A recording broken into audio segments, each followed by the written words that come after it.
Well, good morning, everyone. It's so great to see so many out on a Tuesday morning, this beautiful fall day. My favorite time of season is fall, so I love it, the crispness of the air. It's great to see you all here. And you know, one thing that has changed in this group over the last year and a half or so, we have many more lovely women here. Look at 50-50 now. It used to be maybe one lady would show up. Me. Oh, yes. You and Rhoda. So Yes. it's great because, and I would like to also say next week, we have another interesting program. It'll be on Longwood Gardens. And today, we're talking about Hagley Museum masks and Louise Elevina DuPont. Caroline will talk to us. Bob will come up and introduce her and say some nice words about her. And I would first open with prayer. Dear Heavenly Father, we thank you for this glorious day. We thank you for the opportunity to get together for fellowship, exchanging of ideas and conversation with each other. Just be with us as we go through this week. Keep us all in good health and be with those that can't be with us today that need your healing grace. Amen. So Bob, if you would come up and introduce Caroline. Well, some of you might have heard me talk about volunteering at Hagley.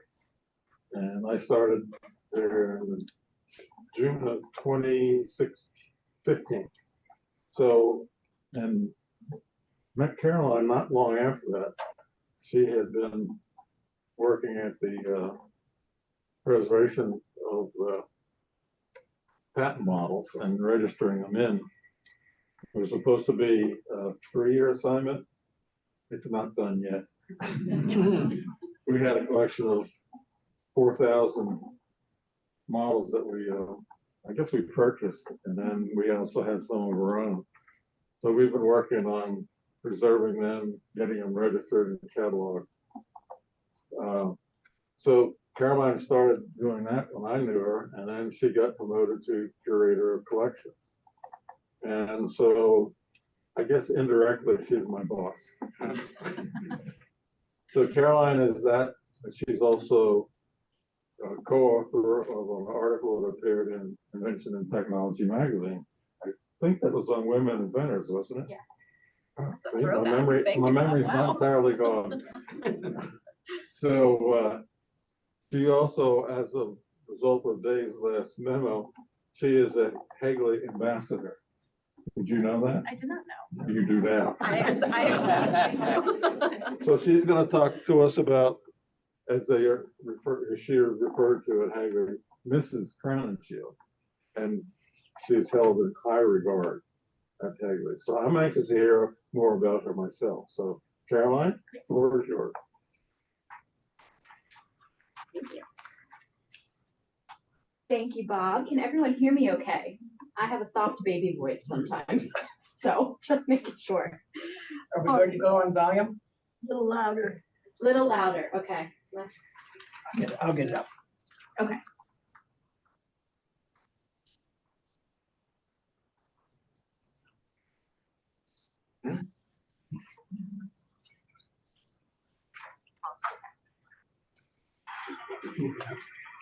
It's a long way away. Testing. Better. How's that sound? Good. Okay. Ooh, there we go. Just popped it up. All right. Perfect. Well, thank you so much for inviting me here today. I'm excited to share with you some details about a woman that I've actually, in the grand scheme of things, only recently met. This woman has such intense passion and personality that I'd like to try and characterize her up front for you so that you might take this feeling with you throughout our talk and hold her in your mind's eye. A quote: Louise Crowninshield had a great capacity for erasing age differences. She liked to wear big, splashy floral print dresses and wore the huge hats and furs that went along with the times. Her bearing was truly that of a grand dame. People were deferential to her, but not intimidated. People of all ages just loved her. You would never know when you saw her that she had such refined taste. The delicate colors and Sheraton furniture were at odds with her stout figure. As the curator of collections at Hagley Museum and Library, I feel privileged and very fortunate to have fallen into a role in which I can speak about Louise and her full fantastic life. There seems to always be something new to learn about Louise. For example, her handwriting is almost indecipherable. So my goal of going through all of her letters one day will be a daunting task, but it'll be worth it. But my goal for this talk is to try and bring Louise to life for you.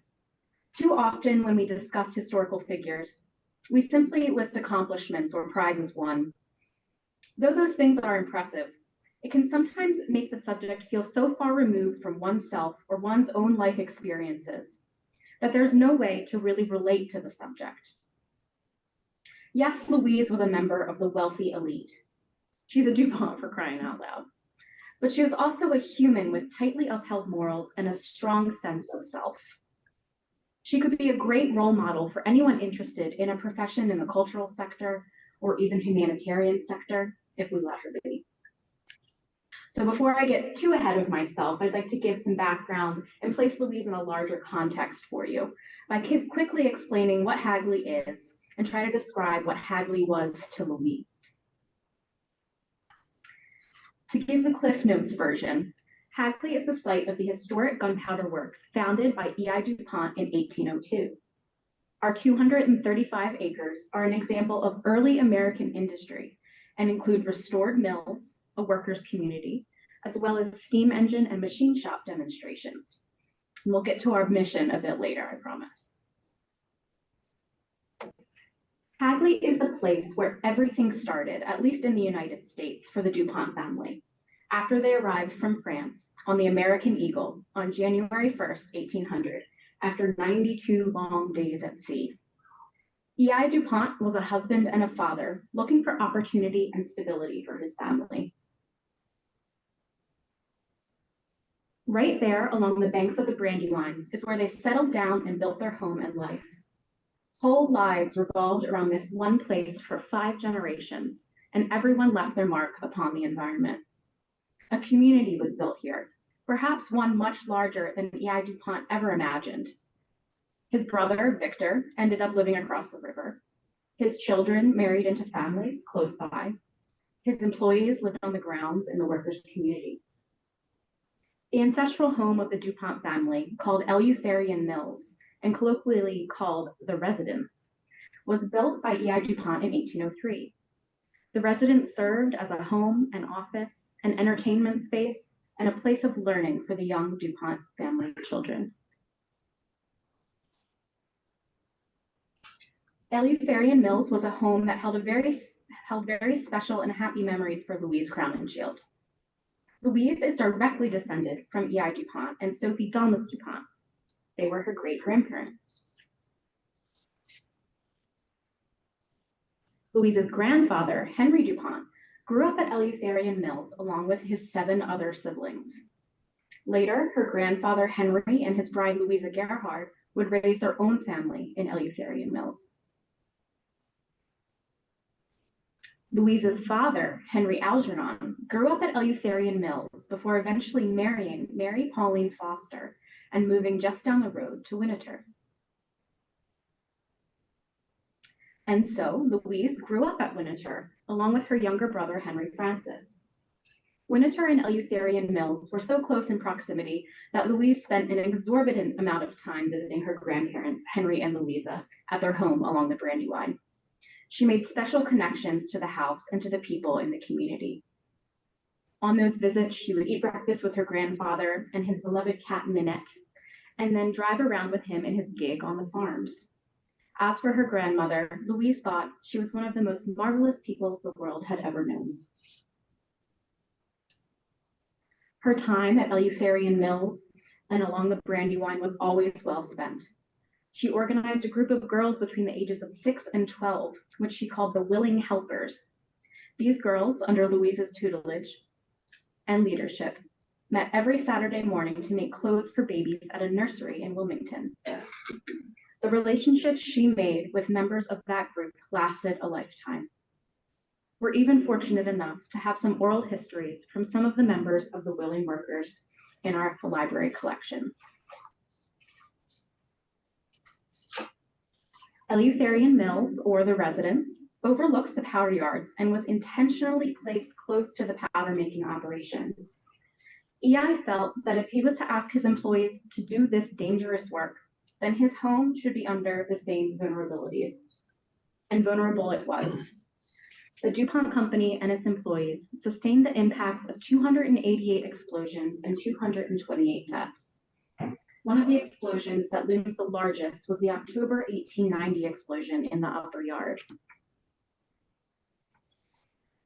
Louise was getting ready to roast chestnuts with her cousins at her home in Winter on October 7th, 1890, when a series of large explosions broke windows and scattered debris throughout the house.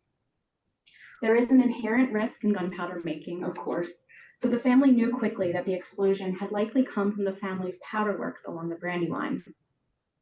She and her family could tell, even from miles away at Winter, that this explosion had been large and had likely caused a lot of damage. The 1890 explosion was felt as far away as Philadelphia and caused extensive damage to workers' homes and to the residents as well. At that time, Louise's grandmother, Louisa Gerhard DuPont, was living in the residence. Due to the damage the home sustained, Louisa moved out, and the house became unoccupied by a DuPont family member for the first time in 87 years. After that, Eleutherian Mills became a workman's clubhouse for company employees, and then ultimately fell into some disrepair over time. Fast forward to 1921, the DuPont Company ceased its powder-making operations along the Brandywine. It was decided that the houses and other properties should be offered for sale to the living descendants of their original owners.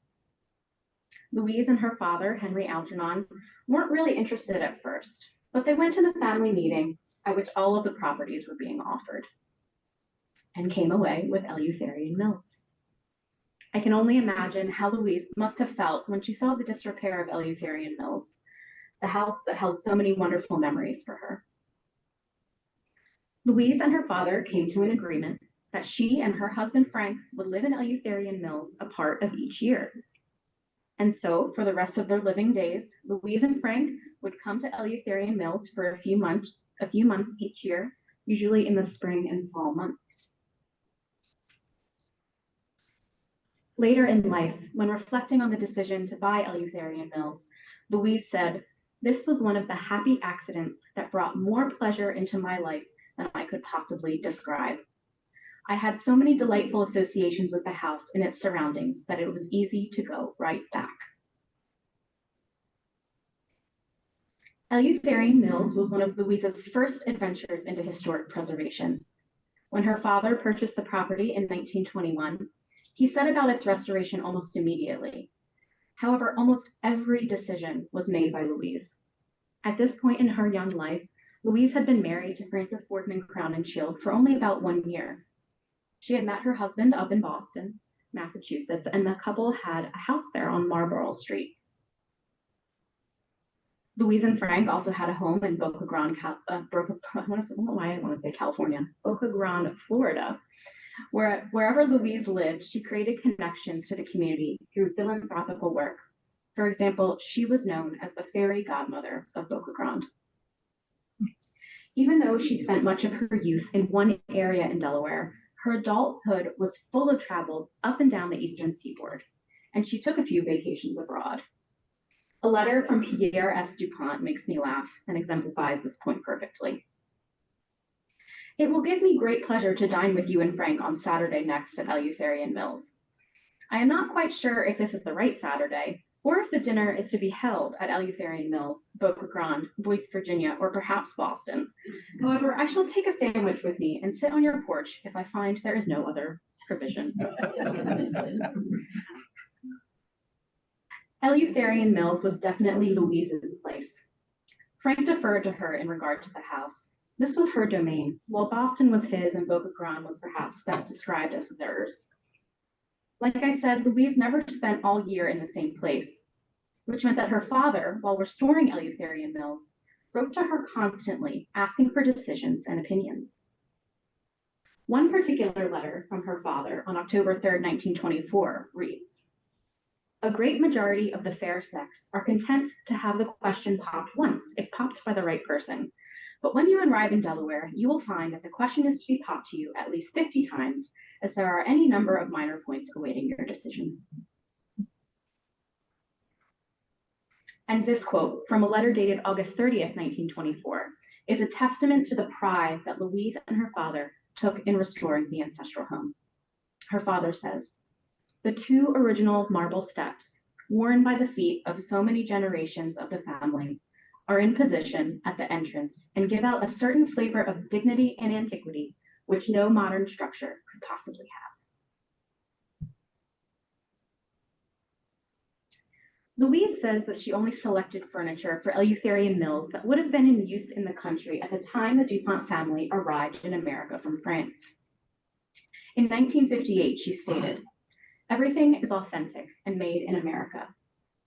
Some of the family pieces have been given back to me and have been carefully listed.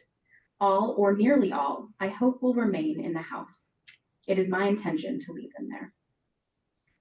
The restoration of the house, along with her effort to furnish it as she thought appropriate, is evidence that Louise saw it as her dutiful responsibility to preserve this part of her family's history. Later, we'll see how she carried through with this responsibility until the very end of her life.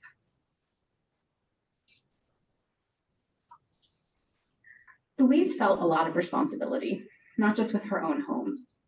Louise was participating in a whole gamut of preservation-related activities across the nation. To our minds today, her level of activity would surely have earned praise and recognition several times over. But that was not necessarily the case. In fact, Louise's work can best be described as mostly undocumented. And to complicate things, she was usually working on a collaborative team behind the scenes.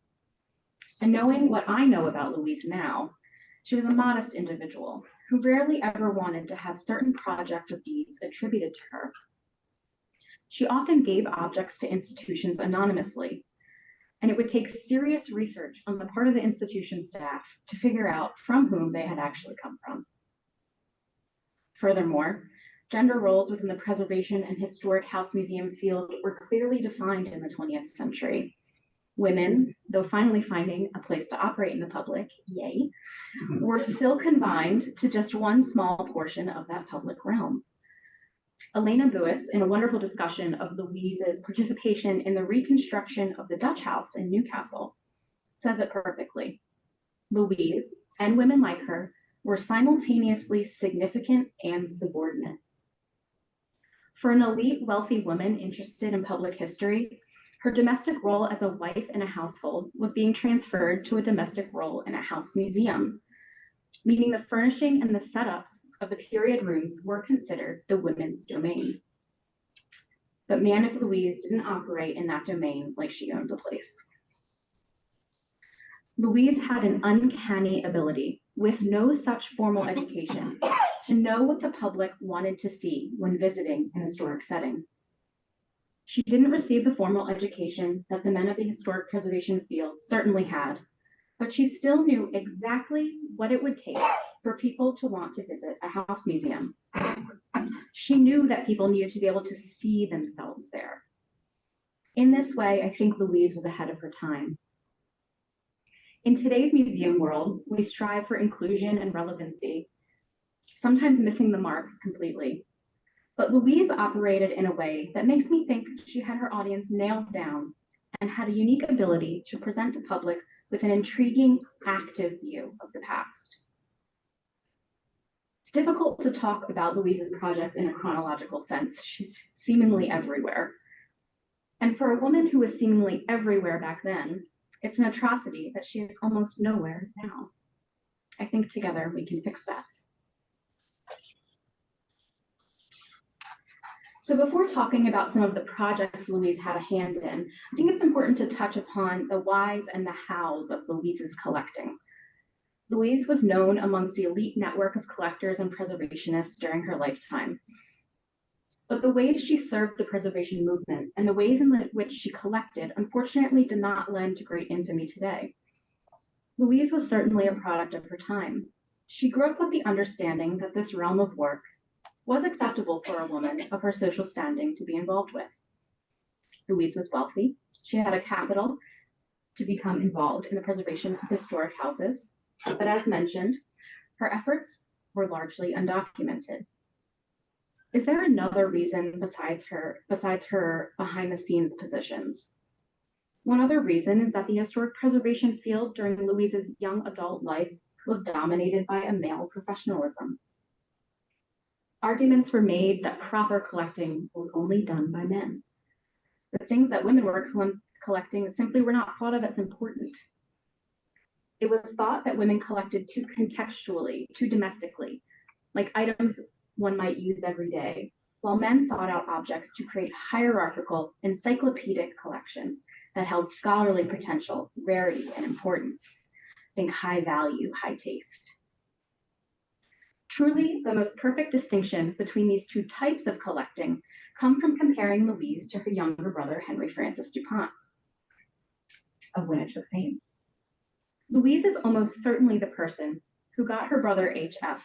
involved in collecting in the first place. But the siblings would end up going down very dissimilar pathways. H.F.'s accumulation of decorative arts and his founding of Winnetou is described as a monument to his own taste. Housed all under one roof, H.F.'s collection was perfectly placed to create a visual aesthetic that represented specific periods and styles, not constrained by a particular place. Louise collected for her own taste too, but her motivations were quite different than her brother's. While H.F. had rooms at Winnetou that people could only marvel at, Louise furnished rooms at Eleutherian Mills that she, along with her guests, could enjoy with basically all five senses. They sat upon the chairs, walked upon the rugs, ate delicious meals from pewter plates, and sipped tea from the china. Many times we're asked about a piece of furniture in Eleutherian Mills. We're asked what its story is, where it came from, and what importance is. Often the answer is simply because Louise liked it, because Louise saw it in an antique shop and decided she should have it, because Louise felt that it would fit into her home nicely and comfortably and bring her, and perhaps others, some level of joy. Sometimes the pieces she collected held personal meaning to her. For example, Louise collected eagles, and they're all over the residence. For Louise, the eagle was a symbol of patriotism, but also a symbol of her family's journey to America from France in 1800 on the ship, the American Eagle. As you can see, Louise's homes were quite different from her brother's brick and mortar institution. None were better than the other, but the collectors behind them operated in very different ways. In all seriousness, Louise's dogs peed on her hooked rug collection from time to time. Her things were not just for show. They were for humans or dogs to use, enjoy, and sometimes leave their marks upon. A wonderful quote from Walter Muir Whitehall, who knew Louise well from her preservation work in Salem, Massachusetts, sums this up nicely. He says that she was a born collector who had the added gift of being able to blend possessions into a harmonious and unobtrusive whole. Her houses were packed with objects of rarity and intrinsic interest that quietly looked well together and were used with a freedom rare among collectors to make daily life pleasanter. Now, this quote seems to specifically pertain to how Louise decorated her own homes in Wilmington, Marblehead, and Ville-Grand. But these same principles that she held dear can be seen in her work in the other historic homes she helped preserve. Louise herself says it perfectly in an undated speech, referring to the future of historic house museums, saying that they must have the support of the visiting public, and the public will not visit anything unless it has a certain amount of charm, as well as its original beauty. The majority of sightseers are not educated up to being satisfied with the architectural features of the house alone. It is the rouge pots and sewing baskets and all the little things through which today's people feel they are connected to yesterday's people. Attention to detail, therefore, is a constant necessity. Charm is a word that I see associated with Louise's collecting very often. For Louise, charm was more than a pretty thing on a shelf. Charming pieces placed thoughtfully within a space could connect people with their past and allow them to see themselves in the people of the past. She also had the ability to give credibility to these charming objects during a time when, like I mentioned before, they were hierarchically deemed inferior. She did this through her amazing knowledge of colonial furnishings and striving for authenticity. Charles Peterson from the National Park Service said of Louise, "Louise always gave more than money. She gave ideas. She was a skilled strategist and knew her people, politics, and where to put her money." One of Louise's earliest projects, which she was involved in for many years, was Kenmore, located in Fredericksburg, Virginia, the home of George Washington's sister, Betty Washington. Louise was on the Board of Regents for Kenmore beginning in 1931 and was elected their president in 1940. Her work at Kenmore came at a time when the field was becoming more and more dominated by that male professionalism that I alluded to before. As the male dominance in the field rose, the authority of women's volunteer associations was declining. Many at this time believed that the male professionalism, with their cult of authenticity, should be the authority. These men had the education, had the credibility within the field because of their formal training. It was thought that they, and only they, knew what was significant in the art and history world. But what they lacked was what I think sets Louise apart, her ability to connect people with the past. Rather than solely rely on the scientific method or strict categorizations and systematizations of artifacts, Louise relied on what she knew the public would be interested in. She was always interested in creating an historical environment that resonated with the public and drew relevant connections to their daily lives. But it was also more than that. What is amazing is that Louise was very rarely operating alone. The women doing this work at this time were able to build such a strong network that was not deterred by their place of residence or their home institutions, nor was it deterred by the growing male professionalism. These women championed each other, even from afar. I was delighted to see an example of this in our archives at Hagley. Annie Fleming Smith, secretary of the Kenmore Association, had come up with a wonderful idea to package and sell Mary Washington's gingerbread mix as a fundraising scheme. Louise, of course, said that she would help sell some. Sometime later, Louise, writing from Eleutherian Mills on May 17, 1934, states that she is mortified to find that the gingerbread came long ago. The maid thought that I had ordered it to eat, and we have used quite a lot of it. So will you send me another batch and I will pay for the whole thing? This made me smile because it's just so Louise, honest and humble, and she was fond of food.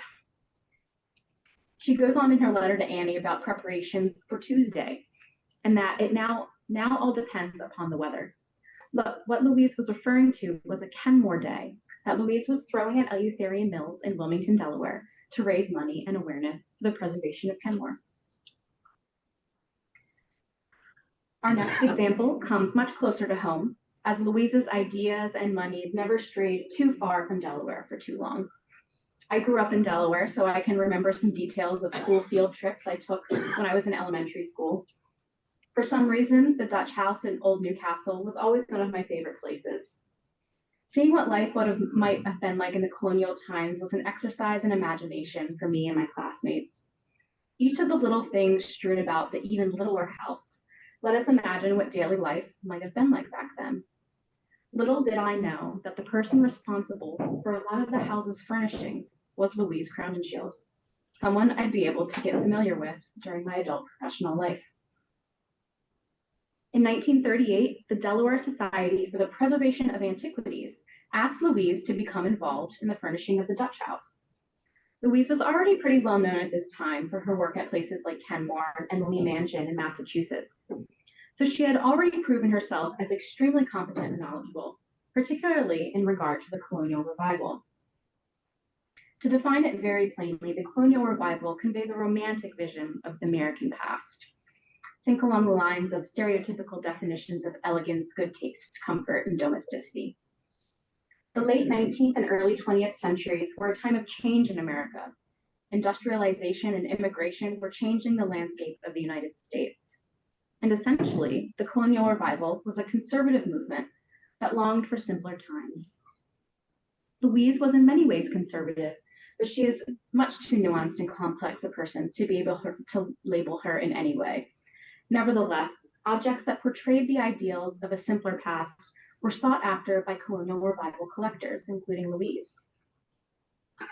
Louise would become director within the Delaware Society for the Preservation of Antiquities, and in their meeting minutes from November 2nd, 1938, Louise stated that she was gathering the furniture for the old Dutch house. She said that she was strenuously opposed to placing a single piece of furniture in the house unless it was of the proper type and period. The DSPA gave Louise full power to furnish the house, and so she did. Louise was able to find objects that spoke to the prevailing ideas of the Dutch colonial past in Newcastle. She found objects that were symbolic of a simplistic, ideal, and picturesque life of Dutch colonial America. But she, along with the other women involved in this project and other similar ones, were doing something else too. They were, whether they knew it consciously or not, reinserting the role of women and women's work into the great storied past of the colonial era. America's founding did not just include men. No, it included a rarely acknowledged, rarely looked at role of the woman within the family and domestic sphere. If all of that wasn't enough, Louise was also instrumental in the founding for the National Trust for Historic Preservation. First, she was active in the National Council for Historic Buildings and Historic Sites and Buildings. This was an organization whose goal was to promote interest in historic preservation all around the United States, and they were ultimately responsible for organizing the proposed National Trust for Historic Preservation.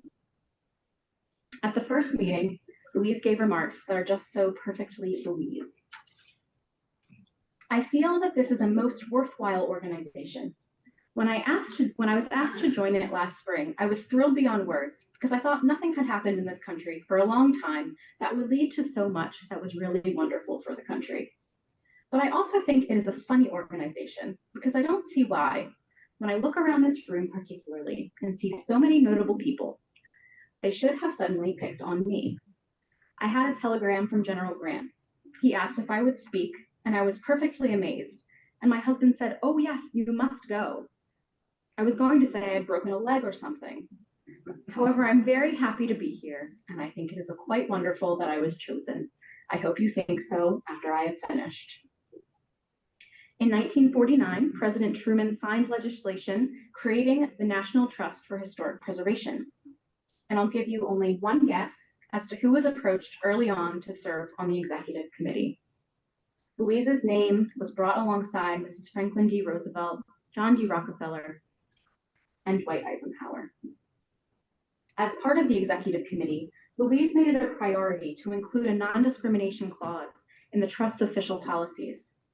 With her influence, it was decided that the National Trust for Historic Preservation would not accept any properties with restrictions as to who could visit the property. It is reported that Louise was shocked that anyone would try to discriminate against a visitor to a public building.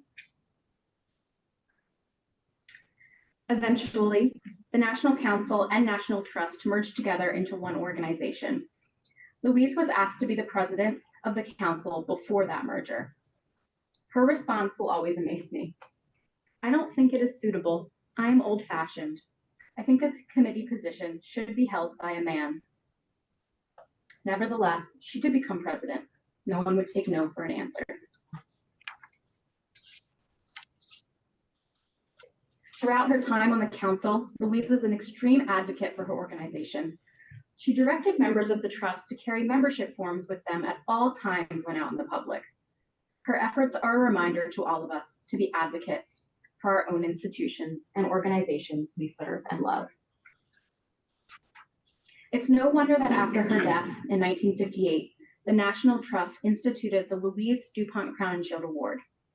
To this day, this award is the Trust's highest national recognition and is given only to those individuals who have shown indisputable evidence of superlative achievement over time in the preservation and interpretation of our cultural, architectural, or maritime heritage.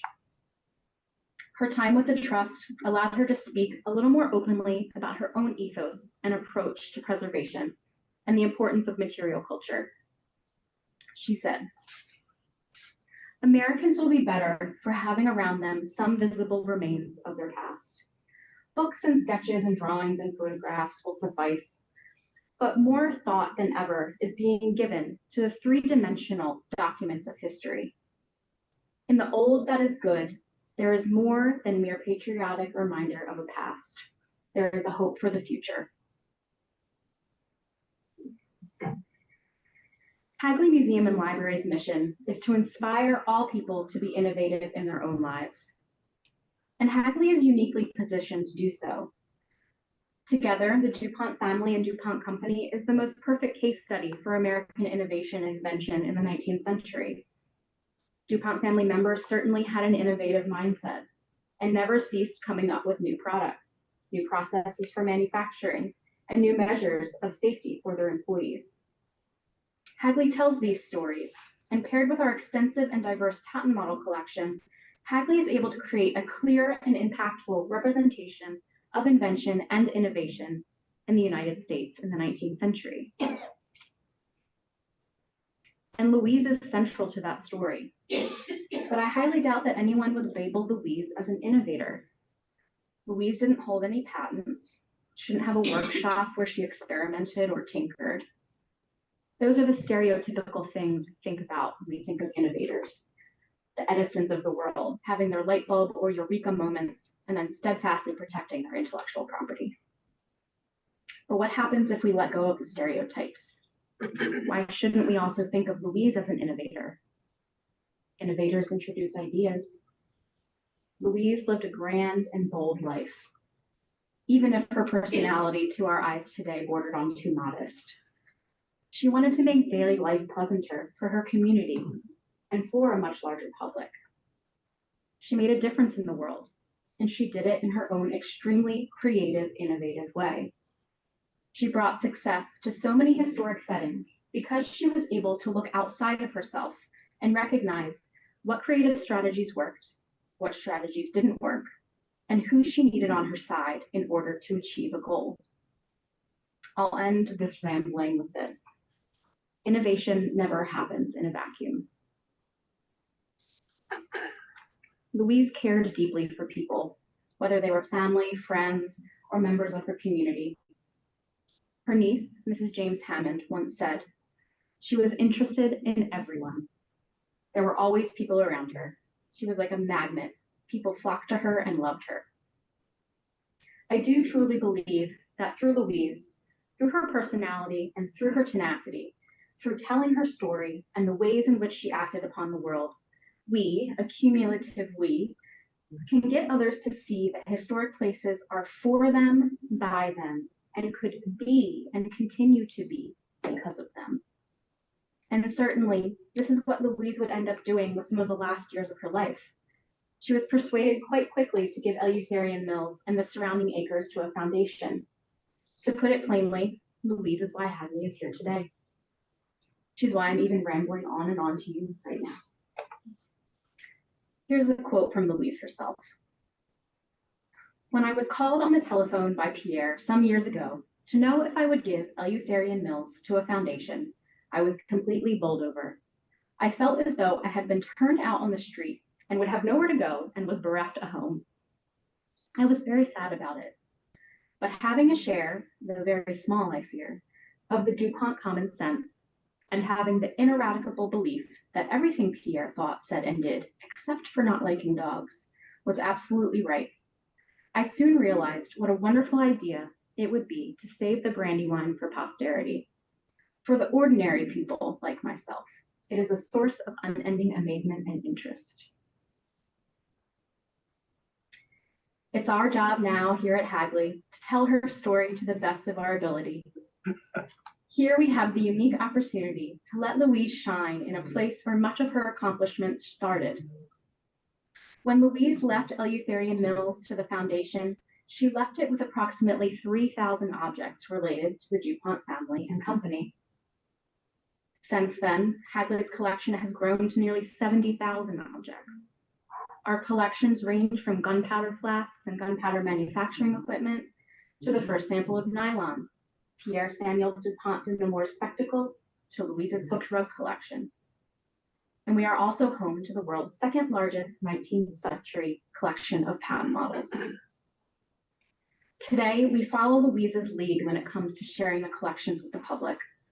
We want our visitors to feel connected to the people of the past through the objects we hold in our collection. And so I hope Bob will forgive me, but I can't help but use our new historic vehicle exhibition as an example. DuPont's Down the Road, which just opened this past weekend, showcases 6 vehicles that were owned by 4 generations of the DuPont family. Each car was built and used daily during Louise's lifetime.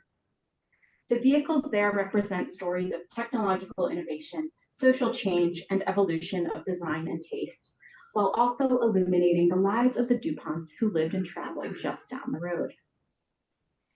The innovative preservation mindset of Louise DuPont Crowninshield lives on through our dedicated staff and volunteers.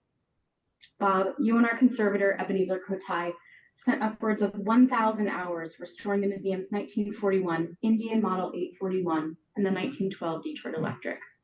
Thank you for all you've done and continue to do. Louise would be proud. Thank you. Thank you.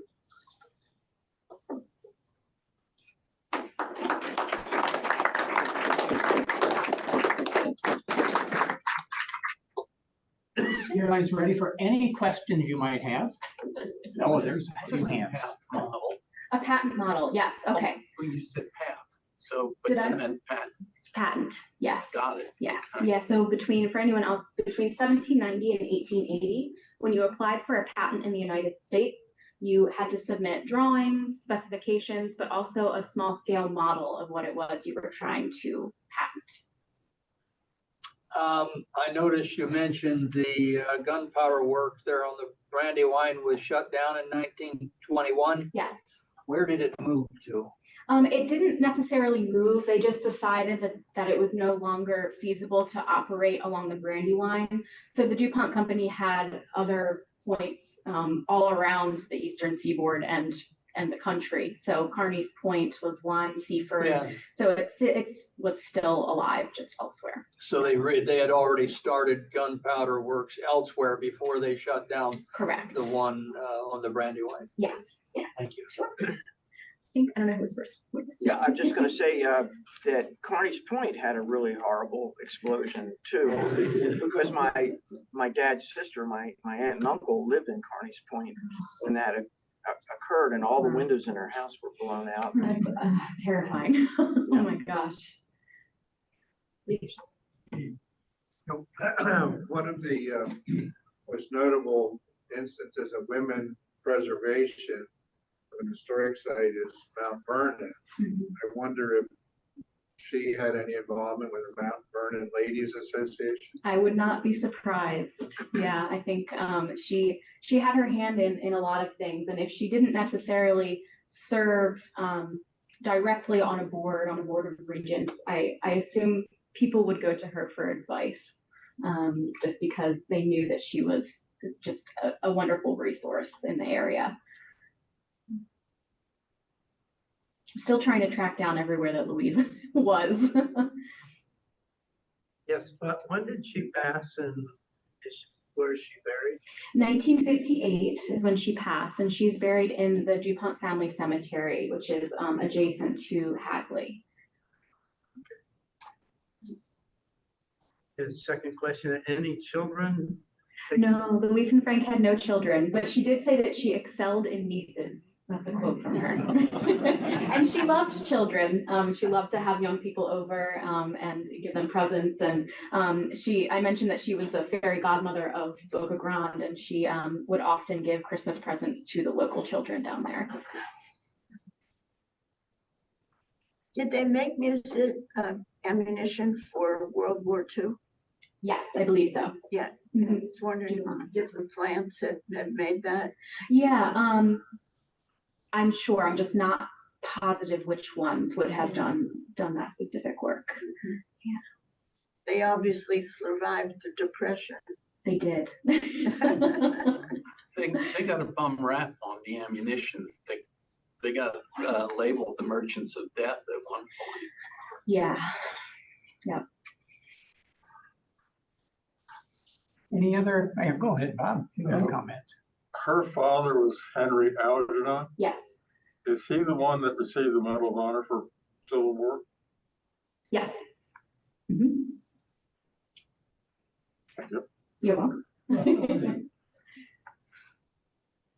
I find it fascinating that both Louise and HFD Pont were interested in collecting.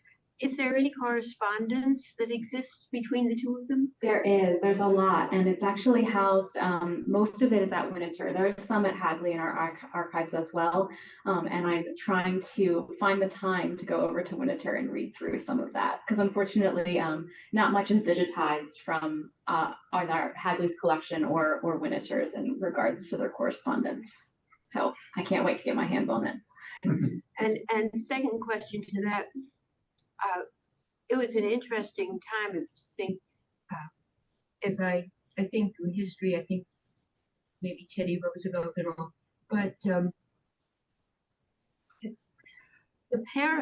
the influence to be collectors, I find that interesting that they were both interested in collecting basically American decorative arts. Were they influenced by family, by parents? I think very much they were influenced by previous generations. I think their mother was on, Mary Pauline Foster was on the boards of some local institutions. And then, of course, I think their aunt Elevina and just the generations of DuPonts beforehand and their preservation mindset really just carried through. It's sort of a nature versus nurture thing, yeah. What's the most significant of the patent models? I mean, do you have Eli Whitney's cotton gin or what's the most significant? The most significant, that's tough. It's a very subjective question.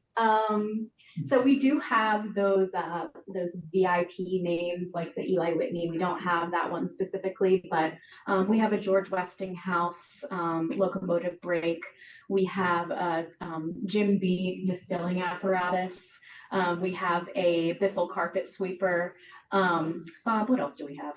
We have a Pratt and Whitney model. So we do have that core group of those very recognizable names.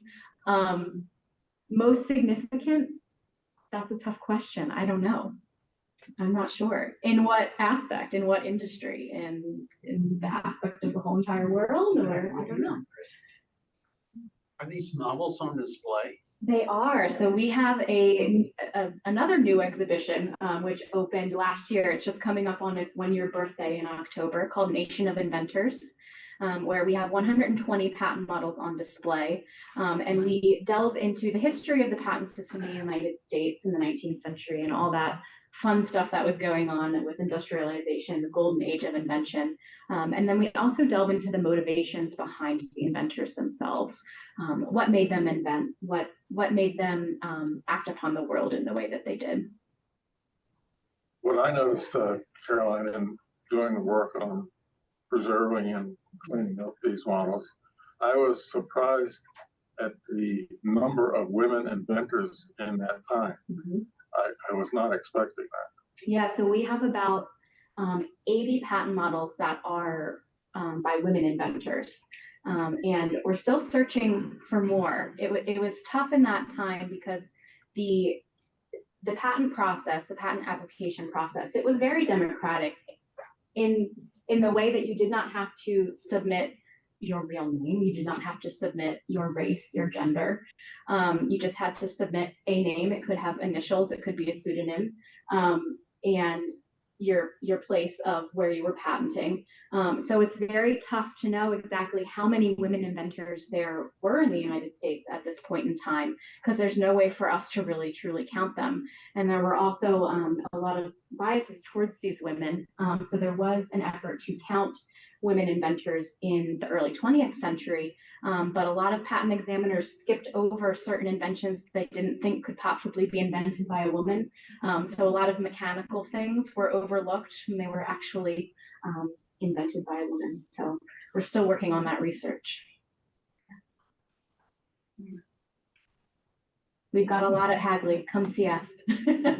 Caroline, thank you for a very enlightening education on so much the role of women in the early days in inventing and in preserving our histories and preserving it in the human way. Right. I like the quote where she liked to have the homes decorated as though they were lived in, not just an art museum, Exactly. but to put the little things around that made it homey. Exactly. And thank you for taking your time. Wonderful presentation. Thank you. Thank you so much.